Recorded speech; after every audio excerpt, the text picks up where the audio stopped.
नमस्कार, आप देख रहे हैं इंडिया डेली और मैं हूं आपके साथ अंजनी कुमार सिंह। कहते हैं कानून के हाथ बहुत लंबे होते हैं और जिससे कोई भी अपराधी बच नहीं सकता, लेकिन कुछ शातिर अपराधी कानून से बचकर अपनी पहचान छुपा लेते हैं और नई पहचान से एक नया जीवन जीते हैं। उन्हें लगता है कि अब उन्हें कोई पकड़ नहीं सकता।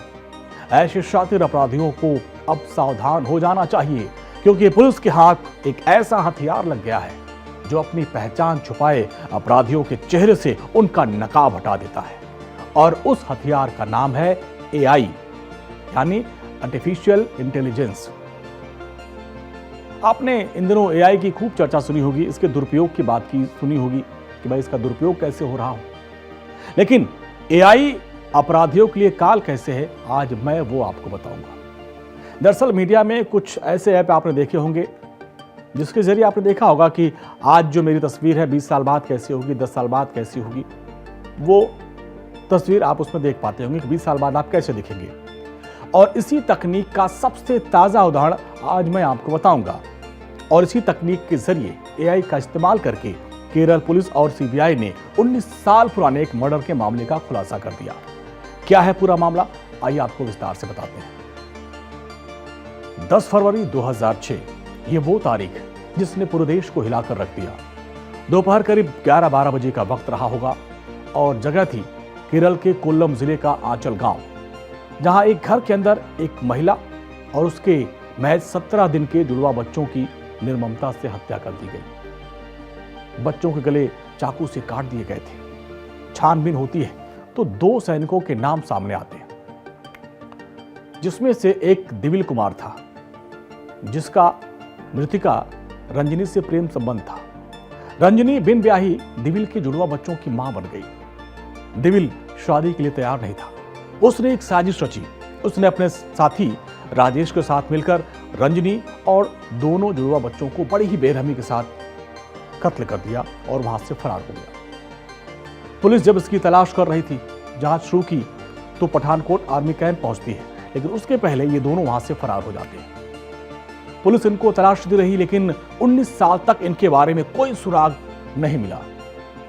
2010 में इस केस को सीबीआई को सौंपा गया, लेकिन काफी खोजबीन के बावजूद सीबीआई के हाथ खाली रहे। केस लगभग ठंडे बस्ते में चला गया और अब लगने लगा कि रंजनी को, उनके जुड़वा बच्चों को अब कभी इंसाफ नहीं मिल पाएगा। लेकिन कहते हैं ना, देर से सही लेकिन इंसाफ जरूर मिलता है। और इन सब के बीच केरल पुलिस ने इन दोनों शातिर हत्यारों की तलाश के लिए एआई का इस्तेमाल किया, उसकी मदद ली।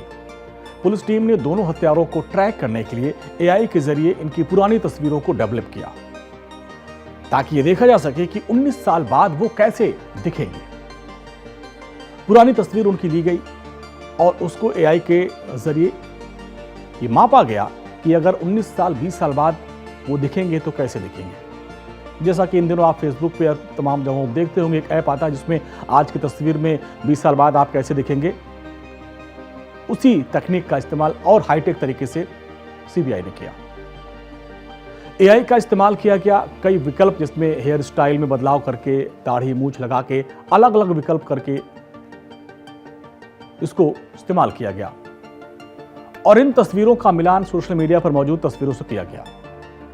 इस कोशिश में मेल खाती हुई दुनिया भर में बहुत सारी तस्वीरें मिली, लेकिन एक आरोपी की एआई फोटो का फेसबुक पर शेयर तस्वीर से मिलान हो गया, और वो भी लगभग 90%। यानी पुलिस ने एआई की मदद से जो तस्वीर बनाई थी कि ये बंदा 20 साल बाद कैसा दिखेगा, वो 20 साल बाद लगभग 19 साल बाद उससे 90% मैच कर गया। पुलिस ने छानबीन की तो पता चला कि एक आरोपी, जिसका नाम राजेश है, वो पहचान बदलकर पुडुचेरी में रह रहा था। मामले की जानकारी सीबीआई को दी गई।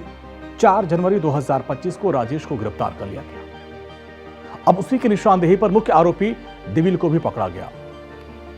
दोनों आरोपी पुडुचेरी में नाम बदल के रह रहे थे, एक नया जीवन जी रहे थे। दिविल कुमार ने अपना नाम विष्णु रखा था, जबकि राजेश ने अपना नाम प्रवीण कुमार। दोनों इंटीरियर डिजाइन का काम करते थे। दोनों ने शादी की थी और शिक्षिका थी दोनों। एक लंबा वक्त लगा और लोगों को लगा कि अब इन दोनों छात्रों को लगा था कि अब सब भूल गए होंगे, अब वो आराम से अपना जीवन जी रहे हैं। लेकिन आखिरकार रंजनी और उसके बच्चों को इंसाफ मिला और ये दोनों कातिल अब सलाखों के पीछे पहुंच गए। देखा आपने कि एआई का दुरुपयोग भी होता है, लेकिन यही एआई ऐसे शातिर अपराधियों को अब जेल की सलाखों के पीछे भी पहुंचा रहे हैं। फिलहाल आज के लिए इतना ही। नमस्कार।